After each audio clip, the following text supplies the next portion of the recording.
mēs lasīsim no 1. panta. Kas no sākuma bija, ko esam dzirdējuši, ko savām acīm esam redzējuši, ko esam skatījuši un mūsu rokas ir aptaustījuši dzīvības vārdu. Dzīvība ir parādījusies, mēs esam redzējuši un apliecinām un pasludinām jums mūžīgo dzīvību, kas bija pie Tēva un mums ir parādījusies. Ko esam redzējuši un dzirdējuši, to pasludinām arī jums, lai arī jums būtu sadraudzība ar mums, un mūsu sadraudzība ir ar Tēvu un viņa dēlu Jēzu Kristu. Amen. Un, kas šo vēstuli raksta, es nezinu, kā man tagad grozīties, jā, un tur vēl tad es tā. Jā, tad katrā ziņā, kas šo vēstuli raksta, ir Jānis, un mums ir svarīgi tā, pirms mēs ejam iekšā un tā domājam, iedomājieties, Jānis redzēja Jēzu. Jānis staigāja ar Jēzu. Viņš ar viņu kopā ēda, viņš ar viņu kopā pavadīja laiku, viņi smējās, vai ne, kopā. Viņiem bija laiks kopā, Jānis redzēja, viņš to visu piedzīvoja. Un tagad Jānis mums vēlas nodot kādu ļoti svarīgu vēstījumu. Un šis vēstījums, un es ticu, ja Jānis šodien šeit stāvētu, Jānis tur sēž, bet ja viņš šeit stāvētu, tas Jānis, kas tur teiks, es ticu, ka viņš noteikti to nelasītu vai to vēstījumu neteiktu tik monotonu, varbūt cik es nolasīšu šos rakstus. Viņš ar visu degsmi un ar visu to, cik viņam ir iekšā, viņš vēlētos nodot šo vēstījumu, ko viņš šeit arī saka, un es ticu, ka tas ir ļoti svarīgs. Un šis vēstījums ir, ka visa mūsu sludināšana, visa mūsu kalpošana, evanģelizācija ir ar mērķi, lai mūs ievestu sadraudzībā ar Dievu un lai mūs ievestu sadraudzībā citam ar citu. Tātad kalpošanas mērķis un kalpošanas uzdevums, kāpēc mēs kalpojam, ir, lai mūs ievestu sadraudzībā ar Dievu un lai mūs ievestu sadraudzībā citus ar citiem. Tas ir tas, ko mēs arī šeit varam izlasīt, un vēl kāds raksturvietas, kas par to runā. Un šeit 3. ko esam redzējuši un dzirdējuši, pantā 3. ko mēs lasījām, to pasludinām arī jums, lai arī jums būtu sadraudzība ar mums un mūsu sadraudzība ar Tēvu un viņa dēla Jēzu Kristu. Un tad, kad mēs runājam un domājam par sadraudzību, tad ļoti svarīgi ir, ka mēs šīs divas lietas nemēģinam atdalīt. Sadraudzība ar Dievu ir viena lieta, un sadraudzība citam ar citu, tā ir otra lieta. Ne? Es teiktu, ka tas ir līdzīgi kā ūdens, H2O, ne? Ka mēs nevaram šos divus atdalīt. Ne? Viņi kopā ūdens. Un es ticu, ka patiesa sadraudzība ir, ka mums ir sadraudzība ar to kungu, un ka mums ir sadraudzība citam ar citu. Un es redzu, ka ļoti bieži cilvēki aizšauja garām, netrāp mērķī šajā jautājumā. Viņi domā, ka kalpošana ir viena lieta, ne? Un attiecības ar citiem tā ir otra lieta. Es te nāku, kalpoju, vai ne? Tas, kā tur man ar citiem attiecības, tas nav tik svarīgi. Galvenais, ka es savu darbiņu izdarīju. Nē, mēs redzam, ka sadraudzība, ka kalpošanas uzdevums ir, lai mēs tiktu ievest sadraudzībā ar to kungu un citam ar citu. Jā, un tas būs arī tas, par ko mēs arī šodien vairāk skatīsimies un domāsim. Un kāpēc ir svarīgi, ka mēs ieejam sadraudzībā ar Kristu, ar kungu? Un kāpēc ir svarīgi, ka mums ir sadraudzība citam ar citu?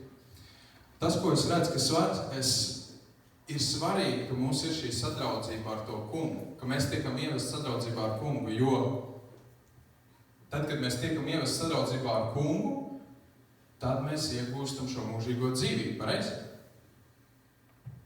Ja mēs netiekam ievest sadraudzībā ar kungu, ja mēs neatsaucamies evaņģēlijam, tad mēs netiekam ievest šajā mūžīgā dzīvē. Tāpēc ir svarīgi, ka mums ir sadraudzība ar kungu, ne? Un Jēzus saka, atcerieties to raksturvietu, ka viņš saka, jūs daudz sakat, kungs, kungs. Atcerieties? Viņš saka, bet ejiet nost no manis, jūs nepazīst. Viņš saka, bet vai mēs tavā vārdā neesam tur tās lietas darījuši. Viņš saka, ejiet nost no manis, es jūs nepazīstu. Es jūs nepazīstu, man nav sadraudzība ar jums. Bet kā, mēs taču tev kalpojam, vai ne? Un ko Jēzus saka, kad viņam uzdod, kāds ir lielākais bauslis? Atcerieties? Mīli Dievu un savu tuvāko kā sevi pašu. Tas ir divas, tā kā H2O, viņas ir neatraujams sastāvs. Un tas ir svarīgi, ka mums šīs abas lietas ir mīlēt Dievu, mums sadraudzība ar Dievu un savu tuvāko kā sevi pašu. Un tas, ko mēs arī redzam, kad šī sadraudzība ar Jēzu, viņa nav atraujama no draudzes. Sadraudzība ar Jēzu nav atraujama no draudzes. Un tas vienmēr saistās ar piederību draudzē. Nevis, ka mēs vienkārši nākam uz draudzi, ne? Bet ka tu piederi draudzē. Tu piederi draudzē, tu esi daļa no draudzes. Tu esi daļa no Kristus. Tad, kad mēs atsaucamies Jēzum Kristumu, tad, kad mēs ticam, ka Jēzus Kristus paņēmis visus mūsu grēkus, visus mūsu smagumus, visas mūsu vainas, ka viņš ir paņēmis uz sevi, mums vairs nav jāstaigā šo vainas apziņu.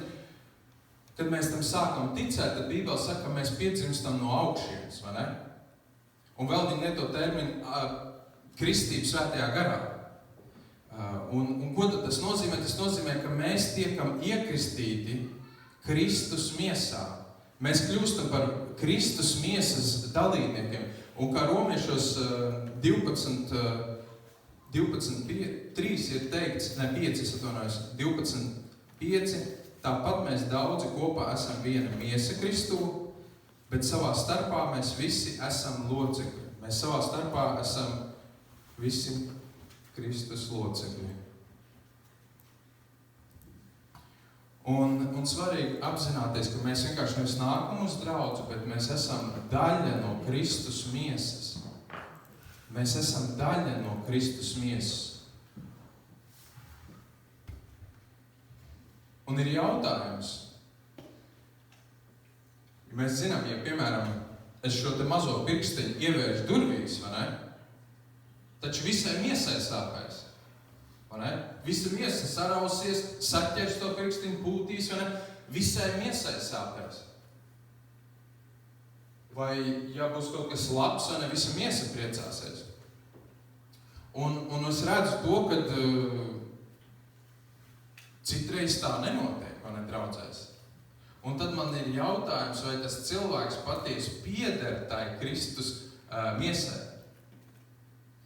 Un te mums ir jārunā par to, ka ir universālā draudze, vai ne? Un ir tās lokālās draudzes, par ko Bībele raksta, un ir romiešu draudzē, vai ne, Efes draudzē, Tesalonikas draudzē. Tās bija tās lokālās draudzes, kurām cilvēki piederēja. Un draudze tā nav tikai reliģiska organizācija. Draudze ir sadraudzība, kur ir šīs divas lietas. Attiecības ar Dievu un attiecības citam ar citu. Draudze ir pēc Bībeles skatoties organisms. Tas ir organisms un tas ir, kā jau mēs esam šeit runājuši, tas ir organizēts organisms, ne? Viņš nav haotisks. Viņš ir organizēts. Un svarīgi, ka mēs saprotam to, ja mēs esam kā draudze organisms, un kādam no draudzes ir prieks par kaut ko, ne? Vai mēs priecājamies līdzi? Ja kādam sāp, vai mums tas arī sāp? Vai ka viņam tā? Un es domāju, ja mēs nejūtam līdzi, tad ir jāuzdod sev, vai mēs piederam šai sadraudzībai, vai mēs piederam šai lokālai draudzē. Tas ir svarīgi, ka tas ir veids, kā mēs varam identificēt sevi. Un ir svarīgi, ka mēs piederam kādai lokālai draudzē. Un es domāju, ļoti svarīgi, ka mēs atrodam savas garīgās mājas, atrodam to sadraudzību, kurā mēs patiešām esam sapratuši, ka Dievs mūs te ir ievedis, un mēs varam teikt, jā, šīs ir mans mājas, šeit šajā draudzē es jūtos kā ģimenē, es šajā draudzē gribu piederēt, es šajā draudzē gribu augt, šīs ir manas mājas. Un es domāju, ka katram svarīgi ir apzināties, vai šīs ir tavas mājas, un tad arī piederēt.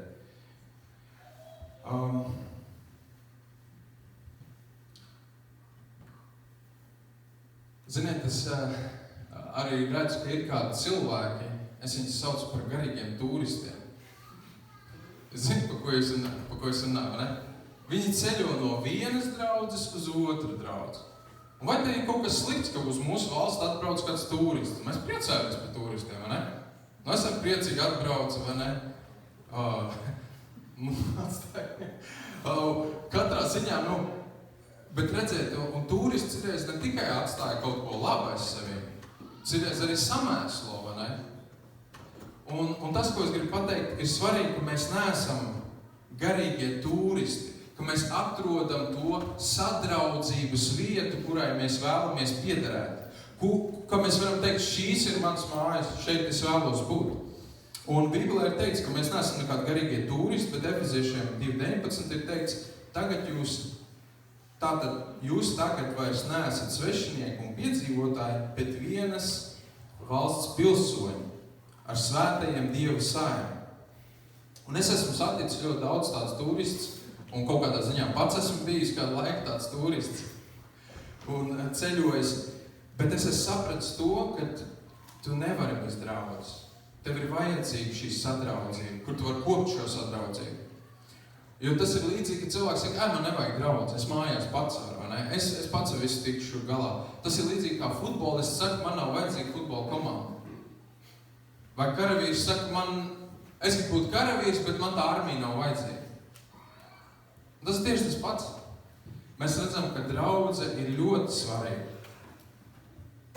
Un tas, ko mēs redzam, kad vēlna uzdevums jau ir patiesībā, ka noklīdināt no draudzes, no sadraudzības, atšķirt kādu no avīm. Mēs esam avs, vai ne? Avs parasti turās kopā, vai ne? Un vēlna uzdevums ir nošķirt. Un viņam tas ļoti labi sanāk. Viņš nošķir ik pa laikam no draudzes kāds cilvēks, un tad pēc tam mēs redzam, ka viņi tiek saplosīti. Viņi vairs nav ar Kristu. Un citreiz cilvēks saka, man tā draudze nepatīk. Tā draudze mirus. Šajā draudzē ir tas. Un ziniet, tad, kad cilvēki tā saka, mums ir viņiem jāpasaka, lai viņi apstājās un pirms viņi kaut kādas tādas vārdas saka, lai viņi padomā. Jo draudze ir Kristus līgava. Iedomājieties, mēs sakam, Jēzus, tu man patīc, bet tā tava līgava, vai ne? Iedomājieties, ja kāds teikt tā par tevī, vai ne? Tu man patīc, bet tā tava līgava man nepatīk, vai ne? Kāds sajūtas? Gribētos, es domāju, tam cilvēkam varētu pat plānu klāties, vai ne, pēc tādiem vārdiem. Un tāpēc ir ļoti, un es nesaku to, ka mēs nevaram kādu konstruktīvu kritiku pateikt par kādu draudzi, vai ne? Konstruktīvu kritiku. Bet tas, ko es gribu pateikt, pirms mēs sakam tādus vārdus, padomājam un esam piesardzīgi. Tas ir tas, ko es gribēju pateikt. Un runājot, kāpēc ir svarīgi sadraudzība citam ar citu. Es redzu to, ka ja mēs esam sadraudzībā cits ar citu, mēs nepaliekam grēkā. Ja mēs esam sadraudzībā cits ar citu, mēs nepaliekam grēkā. Un tas, tad, kad mēs esam sadraudzībā cits ar citu, tad mēs zinām viņa vārdu, zinām, kādas problēmas viņam ir, zinām, kādas grūtības, kādas vajadzības. Mēs sākam patiesi veidot tad attiecības cits ar citu. Jo, ziniet, es redzu draudzē, ka cilvēki patiesībā nezina visiem vārdus. Tā, interesanti, jā. Bet redziet, tad, kad mēs esam mazākā grupā, mazākā sadraudzībā, tad tas nav iespējams. Mēs ne tikai vārdu zinām, bet zinām cauri viņu aizlūgšanas vajadzības, lietas, kurām viņš cauri iet tām grūtībām. Un tas, ko es redzu, kāpēc ir svarīgi būt citam ar citu sadraudzībā, tāpēc, ka mēs esam kā spoguls. Mēs esam kā spoguls. Un šeit es vēlos atgriezties pie tās raksturvietas 1. Jāņa vēstule no 4 līdz 7. To mēs rakstām, lai mūsu prieks būtu pilnīgs. Šī ir tā vēsts, ko esam no viņa dzirdējuši un pasludinām jums, ka Dievs ir gaisma un viņā nav it nekādas tumsības. Ja mēs sakām, ka mums ir sadraudzība ar viņu, un skatieties, tad mēs atmaskosim melus. Ja mēs sakām, ka mums ir sadraudzība ar viņu, ar Dievu, ja mēs sakām, ka mums ir sadraudzība ar viņu, un dzīvojam tumsībā, tad melojam un nedaram patiesību. Bet ja mēs dzīvojam gaismā, kā viņš ir gaismā, tad mums ir sadraudzība savā starpā, un viņa dēla Jēzus Kristus asins mūs šķīst no visiem grēkiem.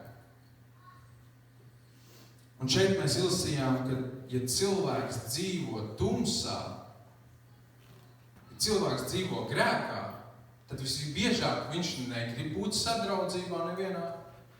Visbiežāk viņš izvairās no sadraudzībām, jo tur ir gaisma. Jāņa evaņģēlijas 1. nodaļa, jūs atceraties, kad tā tumsa neuzņēma to gaismu, kad gaisma nāca, vai ne? Un tieši tāpatās, kad mēs dzīvojam grēkā, mēs negribam būt sadraudzībā. Un te ir rakstīts, un cilvēks ir saka tādu,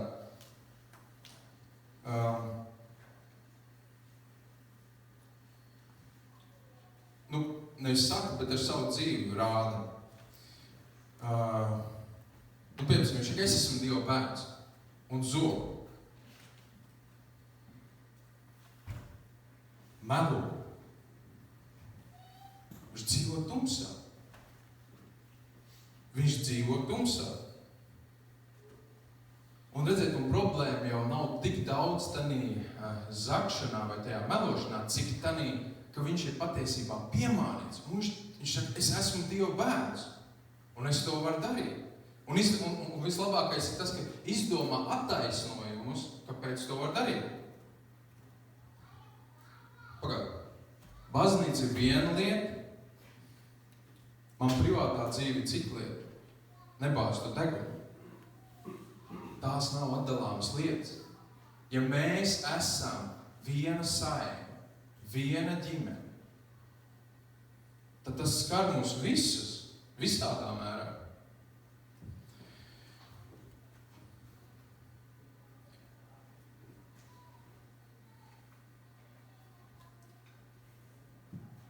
Un es domāju, ka arī atbildība ir uz mums visiem. Ja mēs redzam, ka mūsu brālis grēko vai māsa grēko, un mēs neko nedaram, mēs vienkārši noskatāmies, noplātam roku, mēs varam lūgt, mēs varam iet un runāt, mēs varam pamācīt. Mīlestībā, protams, to visu darīt. Bet es ticu, ka Dievs no mums atprasīs, ka mēs neko nedaram.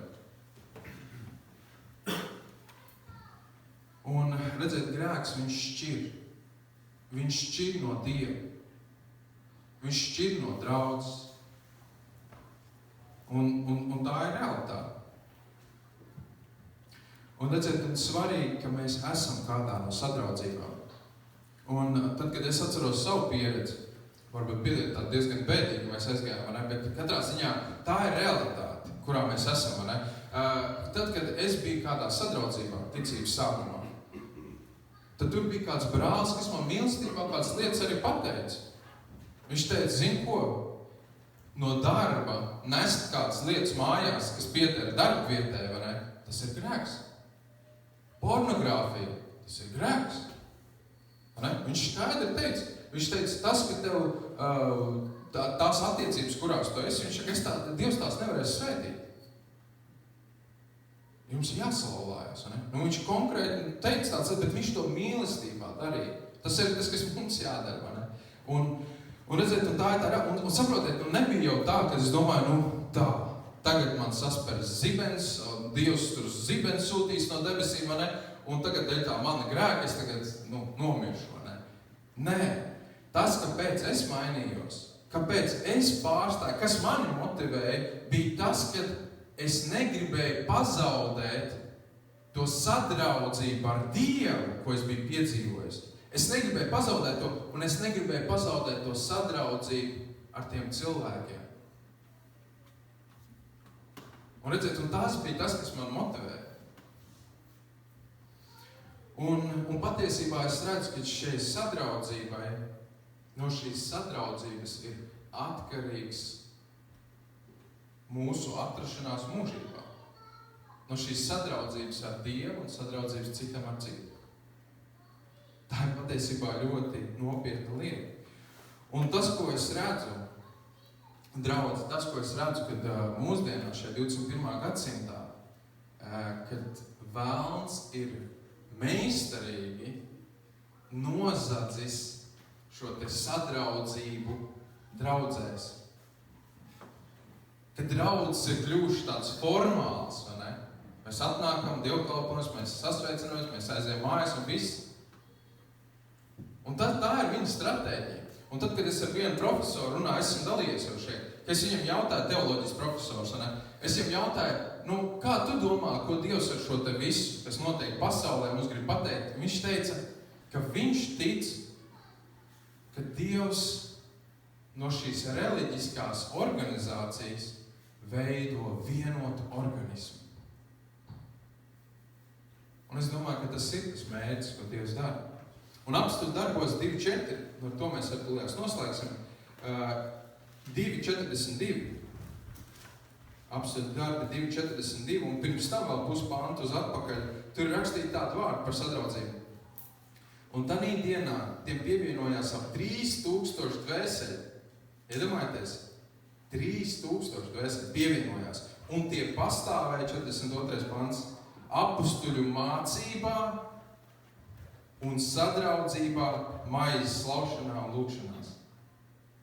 Viņi pastāvēja. Un es domāju, tas ir tas, kur mums arī kā draudzē ir jāpastāv. Un mēs zinām, ka mūsu draudzē, Ģirds jau nolasīja, mūsu draudzē ir vairākas sadraudzības grupiņas, kurās mēs varam būt, kurām mēs varam pievienoties. Viena notiek pie Indras mājās, Baumanas Zaļa ielā 3, viena pie Ilgas Gūžas, Paplaks ielā 5, šeit baznīcā vīri grupa notiek. Mums ir vairākas mazās grupas, kurās mēs varam būt un kurās mēs varam piedzīvot šo sadraudzību. Šo sadraudzību ar Dievu un šo sadraudzību citam ar citu. Un tad, kad man bija kāda saruna ar vienu mācītāju, un šis mācītājs man kaut ko ļoti svarīgi runāt par sadraudzību atgādināja. Un šis mācītājs teica, ka es biju maziņš, viņš audzis kristīgā ģimenē. Viņš teica, vienmēr, kad bija gatavošanās svētdienai, vai ne sestdienai, tad mājās valdīja tāda atmosfēra, viņš vienmēr mamma tur kaut ko gatavoja jau, priekš svētdienas jau sagatavoja visu, un tāda patīkama atmosfēra valdīja mājās, un viņš saka, un vienmēr vecāki sakārto mājās, un vienmēr uztaisīja ēdienu nedaudz vairāk. Nedaudz vairāk, un kas tur ir bišķiņi vairāk? Un tas, kāpēc viņi uztaisīja nedaudz vairāk, tā atbilde bija tāda, ka ja pēc dievkalpojuma pie mums kāds eņģelis ciemosies. Un tas man uzrunāja ļoti, un es domāju par to, kā ir ar mani. Cik bieži es cilvēks, un cik bieži tu cilvēks pēc dievkalpojuma vai vispār pa nedēļu ieaicina savās mājās, ieaicina sadraudzībā ar sevi. Es domāju, tas ir labs jautājums, uz kuru mēs arī varam noslēgt. Un 1. Pētera vēstule saka 4.9. Esiet viesmīlīgi cits pret citu bez kurnēšanas. Lai Dievs mūs svētī, būsim sadraudzībā šajā nedēļā, un, protams, skatīsimies arī, kas valstī notiks, vai ne, bet tas ir svarīgi, jā, ka mēs esam sadraudzībā cits ar citu. Lūksim Dievu.